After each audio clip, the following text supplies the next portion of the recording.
Indo British advanced pain clinic నొప్పి మాయం surgery దూరం ఫర్ అపాయింట్మెంట్స్ 9155515563 పెట్టాలంటే బెంబేలెత్తుతున్న బాలీవుడ్ పుష్ప 2 ఒక క్రేజ్ని చూసి నిన్న జరిగిన ఈవెంట్ ఇలాంటి ఈవెంట్ కూడా కాదు.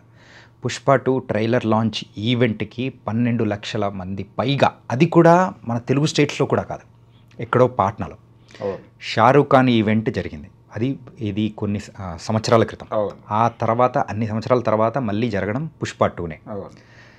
ఇలాంటి క్రేజ్ మన ఒక తెలుగు ఇండస్ట్రీకే ఒక గర్వకారణంగా అనిపిస్తుంది. దీని గురించి మీరేమంటారు?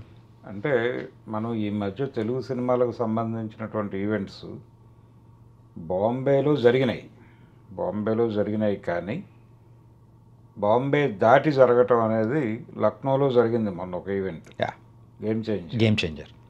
తర్వాత ఇది పాట్నాలో జరిగిన ఈవెంట్ బీభత్సమైన స్థాయిలో జరిగింది. ఈ బీభత్సం అనేది వాళ్ళు ట్రైలర్లో కూడా చూపించారు. ట్రైలర్ కూడా అదే రేంజ్లో ఉంది. ట్రైలర్ ఏ రేంజ్లో ఉందో సినిమా మీద ఎక్స్పెక్టేషన్స్ ఆ రేంజ్లో ఉన్నాయి. సో ఆ ఎక్స్పెక్టేషన్స్ని మీట్ అయ్యేలాగా ఈవెంట్ జరిగింది. కాబట్టి ఇవన్నీ మ్యాచింగ్ అయిపోయి రేపు ఏ మ్యాజిక్ ఫిగర్ని అది బయటకు తీసుకొస్తుంది అనేటువంటి విషయంలో భయపడుతున్నారు. ఇందాక మీరు అన్నారు బాలీవుడ్ బెంబేలెత్తుతోంది అని. బాలీవుడ్ బెంబేలెత్తుతోంది ఆ ఫిగర్స్ గురించి. ఓకే, ఇప్పటికే ఆల్రెడీ ఒక 1500 కోట్లతో ఒక మార్క్ సెట్ చేసి ఉన్నారు అక్కడ. ఏది రాజమౌళి అండ్ ప్రభాస్, బాహుబలి. ఇప్పుడు రాజమౌళి, బాహుబలి, ప్రభాస్, దీన్ని సుకుమార్, పుష్ప, బన్నీ అనేది రీప్లేస్ చేస్తుందా అనేది చర్చ. అంటే ఇక్కడి నుంచి ఆ సినిమా అందులో ఒక డైలాగ్ ఉంది. ఈ మధ్యకాలంలో బాగా పాపులర్ అయినటువంటి బన్నీ డైలాగ్, అది అన్స్టాపబుల్లో. అంటే ఎవరు పోటీ అనుకుంటున్నావు నువ్వు అని అడిగాడు ఆయన, బాలకృష్ణ గారు. అడిగితే దానికి ఈయన లేదు నాకు నేనే పోటీ, నాతో నాకే పోటీ అన్న లెవెల్లో ఒక డైలాగ్ వేసాడు. అవును. సో ఇప్పుడు ఈ డైలాగ్ని ఇక్కడికి పట్టుకొస్తాయి, ఈ సీన్లోకి పట్టుకొస్తాయి. ఈ సినిమాతో ఒక కొత్త బెంచ్ మార్క్ సెట్ చేసేటువంటి ప్రయత్నంలో మాత్రమే కాదు, తన పాన్ ఇండియా మార్కెట్ని స్థిరీకరించుకునే పనిలో ఉన్నాడు ఆయన, బన్నీ. ఆ స్థిరీకరణ జరిగితే దానికోసం సుకుమార్ కూడా వెయిటింగ్. సో రాజమౌళితో సంబంధం లేకుండా పాన్ ఇండియా మార్కెట్లోకి ఎంటర్ కావడం మాత్రమే కాదు, అంటే ఇప్పటివరకు ఎంటర్ అయిన వాళ్ళందరూ రాజమౌళి చేపట్టుకుని వెళ్ళిన వాళ్ళే పాన్ ఇండియా మార్కెట్లోకి. రామ్ చరణ్ కావచ్చు, ఎన్టీఆర్ కావచ్చు, ప్రభాస్ కావచ్చు. రాజమౌళితో సంబంధం లేకుండా అక్కడికి ఎంటర్ అయ్యి దాంతోపాటు గ్లోబల్ మార్కెట్లోకి ఎంటర్ అయ్యేటువంటి ఒక ప్రయత్నం చేసినటువంటి హీరోగా బన్నీ ఒక రికార్డు క్రియేట్ చేయబోతున్నాడు. ఆల్రెడీ పుష్ప 1తో ఒక రికార్డు క్రియేట్ చేశాడు అతను. ఏది, మొదటి జాతీయ ఉత్తమ నటుడు పురస్కారం అందుకుని. అయితే పుష్ప 1ని మించి ఉంది ఇది. ట్రైలర్ చూస్తే డెఫినెట్గా దానికంటే మించి ఉంది అని ఎందుకు చెప్తున్నానంటే, దానికి తెలుగు మార్కెట్లో డివైడ్ టాక్ వచ్చింది పుష్ప 1కి. అవును. అయితే హిందీ మార్కెట్లో అది గెయిన్ అయింది. హిందీ మార్కెట్లో గెయిన్ అవ్వటం అనేది దాని సక్సెస్. అలా పాన్ ఇండియా మార్కెట్లోకి మొదటి సినిమాతోనే ఒక అద్భుతమైన ఎంట్రీ సాధించాడు అతను. ఎప్పుడైతే అది హిందీలో రిసెప్షన్ బాగుందో తెలుగులో మార్కెట్ సెట్ అయింది పుష్ప 1కి. ఆ డివైడ్ టాక్ పక్కకి వెళ్ళిపోయింది. తర్వాత దానికి ఒక రకమైనటువంటి ఇంటర్నేషనల్ మార్కెట్ క్రియేట్ అయింది. మీరు చూస్తే అనేక దేశాల నుంచి ఆ పాటకి డ్యాన్స్ చేస్తూ మూమెంట్స్ మనకి సోషల్ మీడియాలో వీడియోస్ రూపంలో అందరూ పెట్టారు, రీల్స్ చేశారు, విపరీతంగా పోస్ట్ అయినాయి. దాన్ని బట్టి దాని రిసెప్షన్ ఏ లెవెల్లో ఉందో అర్థమైంది మనకి. ఇప్పుడు ఆ ప్లాట్ఫామ్ మీద 2 వస్తుంది. కాబట్టి అవన్నీ రెక్టిఫై చేసుకుని వచ్చాడు ఆయన సుకుమార్. అంటే పార్ట్ 1 మీద వచ్చినటువంటి ఈ డివైడ్ టాక్ దగ్గర నుంచి మొదలు పెడితే ప్రతిదీ చూసుకుని దాన్ని అటువంటి ఇబ్బందులు ఇందులో రాకూడదు అనేది సెట్ చేసుకుని దానికి టైం తీసుకున్నాడు. అది ఇంత కష్టపడుతున్నాడు ఇతను, ఏమిటి ఏ లెవెల్లో ఉండబోతోంది అనేటువంటి రకరకాల సందేహాలకి సమాధానం చెప్పింది అది ట్రైలర్. ఇంతకుముందు టీజర్లు వదిలేరు వాళ్ళు, అవేవి కూడా ఈ లెవెల్ ప్రామిసింగ్గా లేవు. కానీ నిన్న పాట్నాలో వాళ్ళు అన్ని లక్షల మంది మధ్య రిలీజ్ చేసినటువంటి ట్రైలర్ ఆ ఈవెంట్కి ఏమాత్రమూ తగ్గలేదు. అది నిజంగా ఏమాత్రమూ తగ్గలేదు. అది డెఫినెట్గా ప్రవోకింగ్గా ఉంది, చాలా రెచ్చగొట్టే విధంగా ఉంది. ఈ సినిమా తక్షణం చూడాలనేటువంటి ఒక మూడ్ క్రియేట్ చేసేదిగా ఉంది. అది దాని success. So Allu Arjun conquer చేయబోతున్నాడు అనే ఒక కాన్ఫిడెన్స్ని ఇచ్చింది ఫ్యాన్స్కి మాత్రమే కాదు, ఆడియన్స్కి కూడా. ఇది భయాన్ని రేగెత్తించింది. మీరు ఇందాక అన్నట్టుగా బాలీవుడ్లో ఇంకొక జంట వచ్చేస్తుంది, ఇంకో డైరెక్టర్ వచ్చేస్తున్నాడు, ఇంకో హీరో వచ్చేస్తున్నాడు, ఏంటి పరిస్థితి అని. కాబట్టి అదైతే సెట్ అయిపోయింది పుష్ప 2కి. ఇప్పుడు నేను ఒక విషయం అడుగుదాం అనుకున్నాను సార్. బాలీవుడ్ ఇలాంటి హై రేంజ్ మూవీస్ కానీ లేకపోతే ఇంత యాంటిసిపేటెడ్ అందరికీ నచ్చే ఒక యూనివర్సల్ కాన్సెప్ట్ని తీయలేకపోవడానికి గల రీజన్స్ ఏంటి? అక్కడ మనం సక్సెస్ కావడానికి గల రీజన్స్ ఏంటి? అంటే వాళ్ళు చేశారు కదా గతంలో, కానీ అందరికీ నచ్చలేదు కదా. ఎందుకు నచ్చలేదు? డాన్ సినిమా తెలుగు రాష్ట్రాల్లో మచిలీపట్నం లాంటి చోట్ల కూడా 100 రోజులు ఆడింది కదా. అది ఒకప్పుడు, కానీ ఇప్పుడే ఆడింది కదా.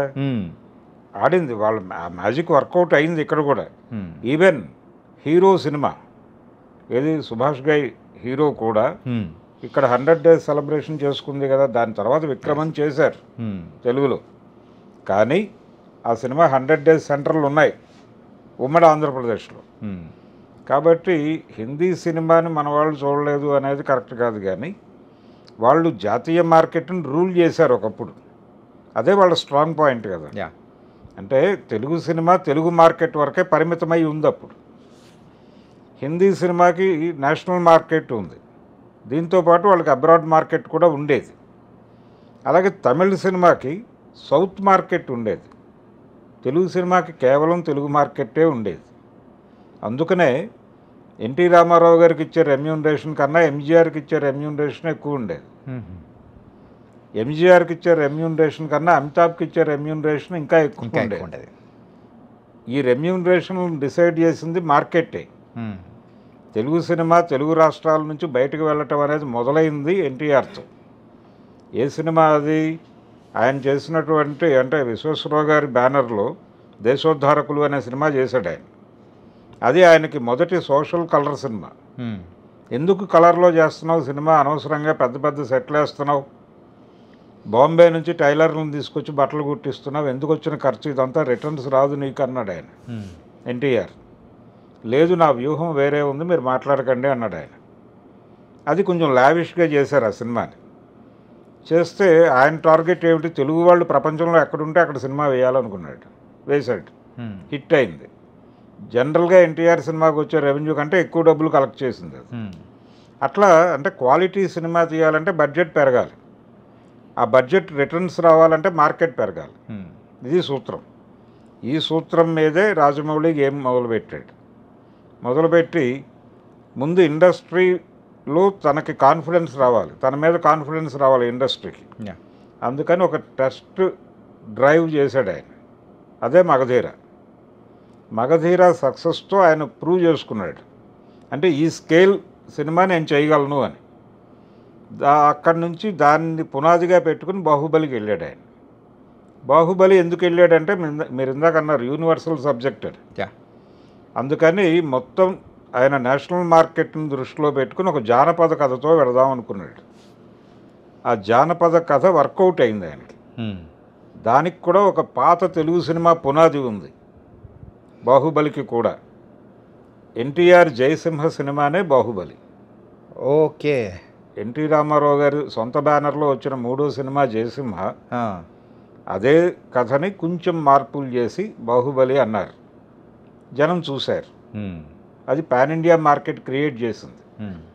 అయితే హిందీ మార్కెట్ని కాంకర్ చేసే కార్యక్రమం మన వాళ్ళు 50ల నుంచి చేస్తూనే ఉన్నారు నిరంతరం. అంటే పాతాళ భైరవ్ సినిమా వెళ్ళింది అక్కడికి, బాగానే డబ్బులు చేసుకుంది, అయిపోయింది. తర్వాత భానుమతి ఇప్పుడు శత జయంతి సంవత్సరంలో ఉంది ఆవిడ. భానుమతి గారి శత జయంతి సంవత్సరంలో ఉన్నాం మనం ఇప్పుడు. ఆవిడ డైరెక్ట్ చేసినటువంటి సినిమా చండీరాణి 53లో వచ్చింది అది. అది ఎన్టీఆర్ హీరోనే. ఆ సినిమా హిందీలో చేశారు, తెలుగు తమిళ్ హిందీలో చేశారు. అది హిందీ మార్కెట్లోకి వెళ్ళింది సినిమా. ఇక్కడ ఘంటసాల గారు పాడారు, అక్కడ తలత్ మహమూద్ పాడారు, పాటలు హిట్టే. ఆ తర్వాత పాన్ ఇండియా లెవెల్లో సినిమాలు చేయటం అనేది ఎందువలనో తగ్గింది, పట్టించుకోలేదు. అయితే మన డైరెక్టర్లు వెళ్ళారు అక్కడ, ఇక్కడ నుంచి డైరెక్టర్లు వెళ్ళి తెలుగు సినిమా రీమేక్స్ చేసేవాళ్ళు అక్కడ. తాతినేని రామారావు గారు, కె బాపయ్య గారు, వీళ్ళకంటే ముందు తాతినేని ప్రకాశ్రావు గారు, వీళ్ళందరూ, ఎల్వి ప్రసాద్ గారు కూడా, అవును, వీళ్ళందరూ బాంబేలో రూల్ చేశారు ఒక రకంగా. అయితే వీళ్ళు రూల్ చేసింది తెలుగు రీమేకులతో. అలా కాకుండా ఒకే సబ్జెక్ట్తో టోటల్ మార్కెట్ని గ్రాప్ చేయటం అనే ప్రోగ్రాము కాన్షియస్గా మొదలు కాలేదు. కాబట్టి ఇప్పుడు మార్కెట్ అనేది అన్నిటికీ అవసరం అయిపోయింది. దీని ద్వారా హిందీ వాళ్ళు నేర్చుకున్నది ఏంటంటే, బాలీవుడ్ ఇండస్ట్రీ నేర్చుకున్న గుణపాఠం ఏమిటంటే, వీళ్ళు ఎలా కింద నుంచి పైకి వస్తున్నారో మనం కూడా అలా పైనుంచి కిందకి వెళ్ళాలి అనేది వాళ్ళకి అర్థమైంది.